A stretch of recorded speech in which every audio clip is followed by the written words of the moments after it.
سيد وزير الاتصالات موجود؟ دكتور عمرو موجود؟ انا عايز اقول لكم على حاجه. احنا كنا بنتكلم من كام شهر يا دكتور مصطفى عشان عايزين نعمل مستوى متقدم قوي في النظم، مش كده؟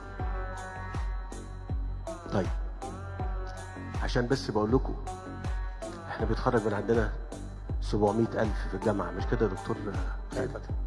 700,000. انا كلامي كاشف ولا مؤلم؟ مؤلم؟ لا صحيح. طب هقول لكم حاجه. فقلت له الكلام ده بدأنا من 3 سنين ايام الدكتور ياسر ما كان ماسك وزير الاتصالات قبل منه. فعايزين نعمل ندي فرص عمل مبنيه على النظم.